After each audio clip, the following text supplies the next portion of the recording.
نحمدہ و نصلی و نسلم علی رسول الکریم رب اشرح لی صدری ویسر لی امری واحلل عقدۃ من لسانی یفقہوا قولی۔ جناب رسول اکرم صلی اللہ علیہ وآلہ وسلم کی مبارک زندگی کی جھلکیاں پیش کی جا رہی ہیں۔ 9 ہجری کے واقعات جاری ہیں۔ اس 9 ہجری کو عام الوفود بھی کہا جاتا ہے، وفدوں والا سال۔ کچھ وفود کا ذکر ہوا اگلی ایپیسوڈ میں، کچھ کا رہ گیا تھا، ان کو ابھی کوشش کرتے ہیں مکمل کر لیں۔ تو ایک وفد آیا بنی نجیب قبیلے سے، اور اس وفد میں 13 لوگ تھے، اور وہ آ کے مسلمان ہوئے، اور اسلام کی روشنی الحمدللہ اتنی پھیل گئی تھی کہ جو ابھی لوگ اسلام قبول کر کے آ رہے تھے حضور علیہ السلام کی زیارت کو یا دست بیعت ہونے کو، تو ان کو پہلے ہی پتہ تھا کہ اسلام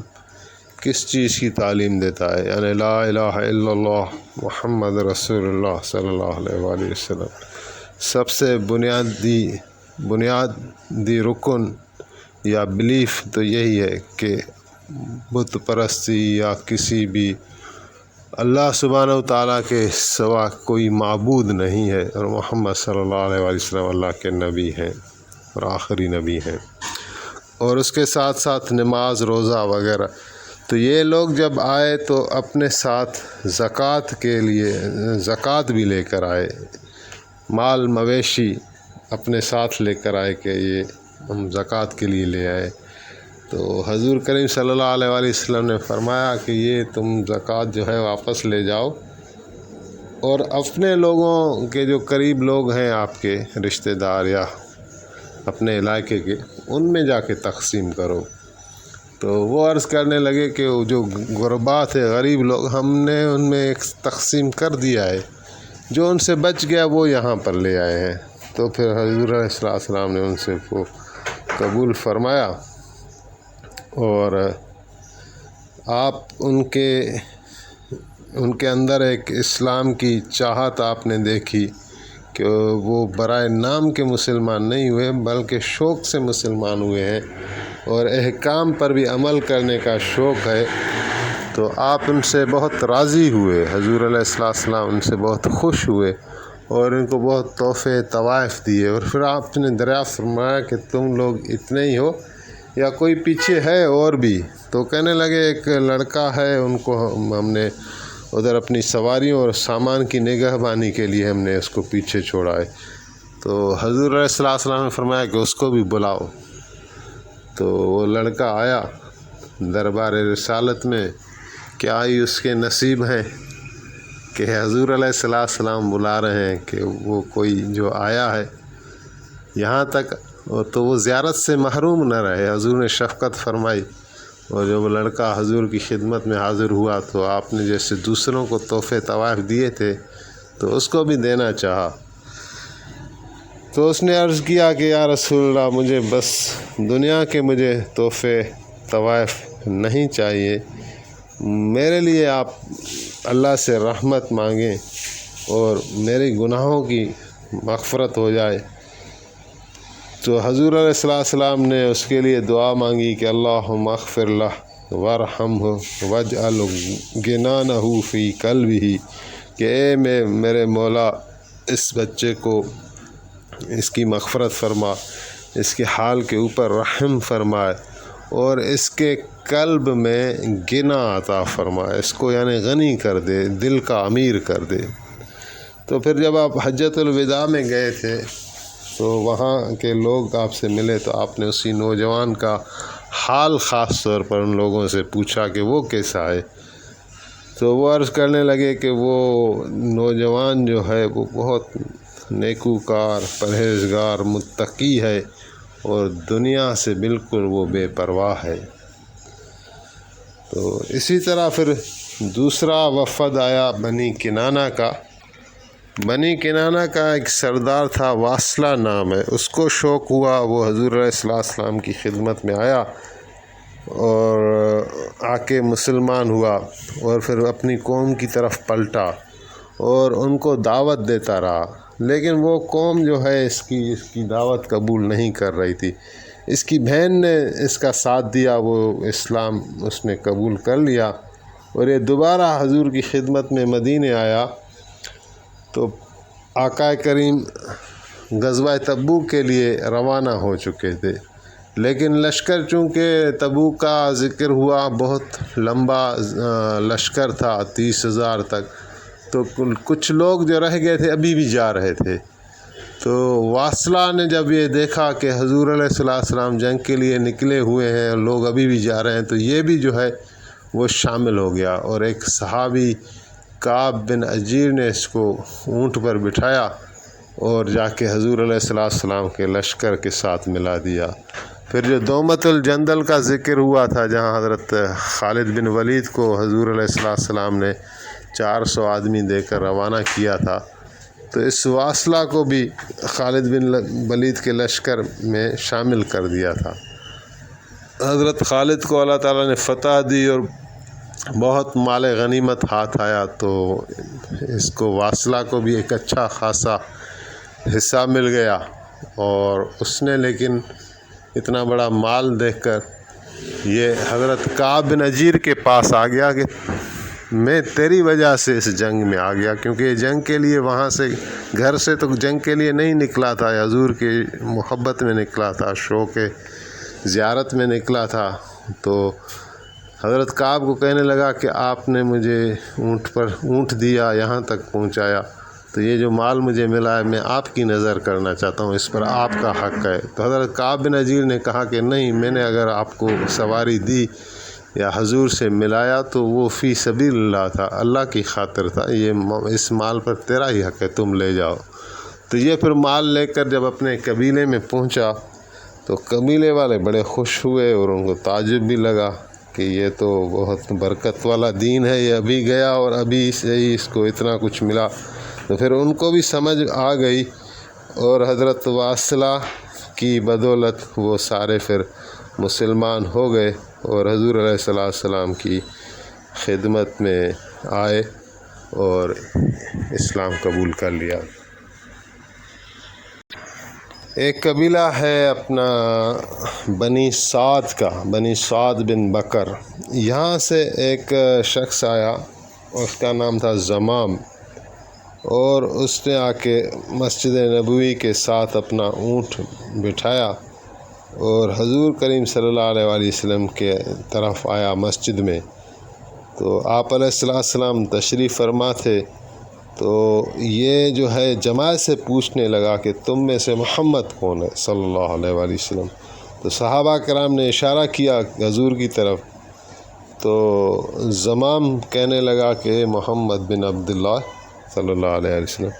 میں آپ سے کچھ سوال پوچھنا چاہتا ہوں، اور کچھ سوال سختی سے پوچھنا چاہتا ہوں، اگر آپ ناراض نہ ہوں اور اجازت دے دیں۔ تو آپ نے فرمایا ٹھیک ہے، میں ناراض نہیں ہوں گا، پوچھو۔ تو وہ قسم دے کر پوچھتا جاتا تھا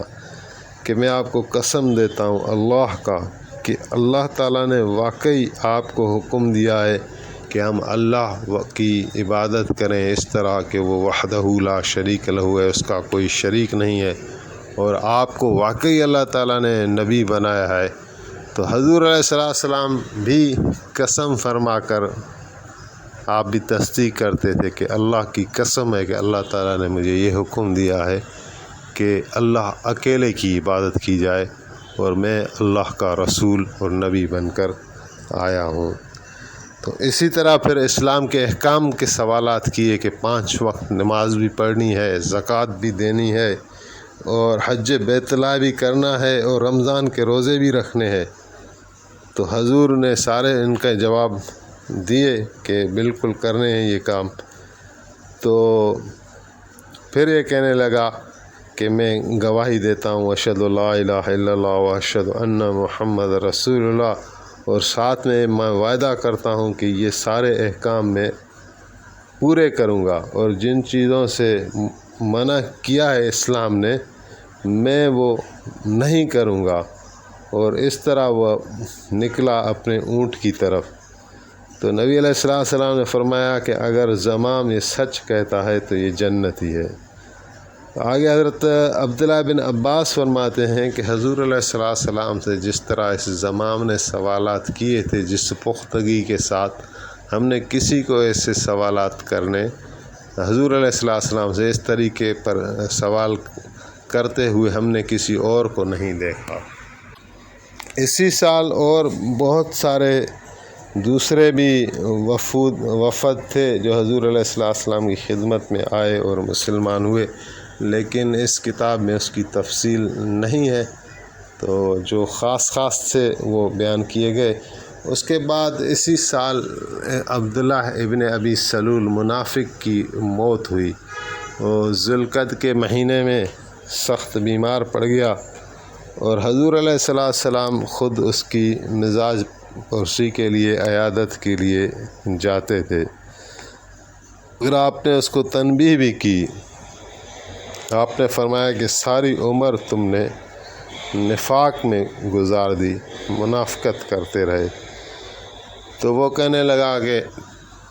میرے 2 عرض ہیں، آپ وہ 2 میری گزارشات ہیں آپ سے 2، اور دونوں کو آپ قبول فرمائیں۔ ایک یہ کہ میں جب مر جاؤں تو آپ اپنی قمیص مجھے بھیجنا تاکہ اس سے مجھے کفن دیا جائے، اور دوسرا یہ کہ آپ میری جنازہ نماز پڑھنا۔ تو حضور کریم صلی اللہ علیہ وآلہ وسلم رحمت للعالمین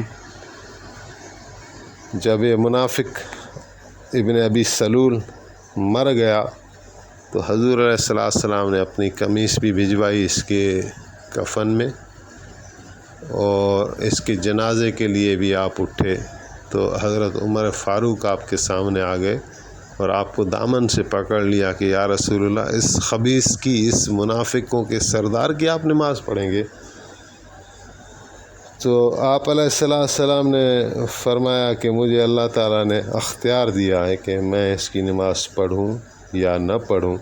لیکن اگر میں 70 مرتبہ بھی اس کی نماز پڑھوں تو اس کی بخشش کوئی نہیں ہے، اس کی مغفرت کوئی نہیں ہے۔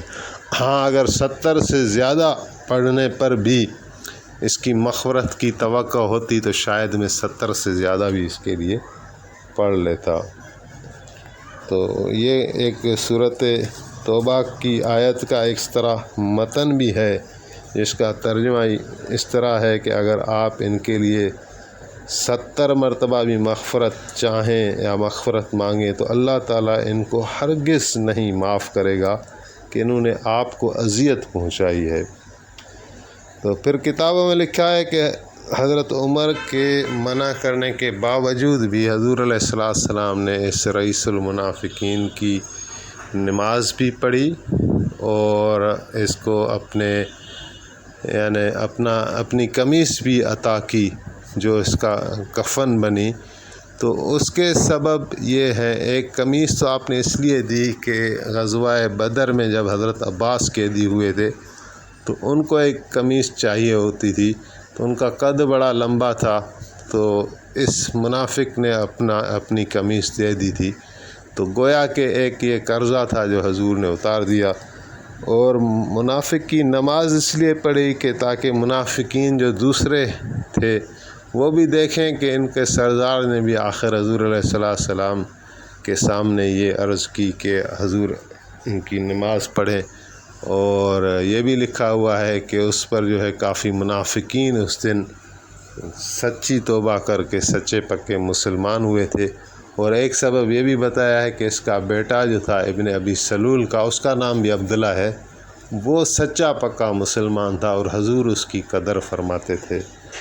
اور جب آپ نے جنازہ نماز پڑھی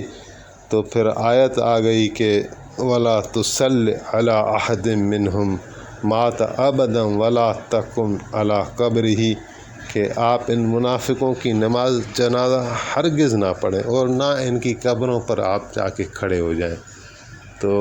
حضور علیہ السلام کو پھر اللہ تعالیٰ نے منع کر دیا کہ کسی منافق کی آپ نماز نہ پڑھیں، نہ ان کے لیے دعائیں نہ مانگیں، ان کی قبروں پر جا کے کھڑے نہ ہو جائیں۔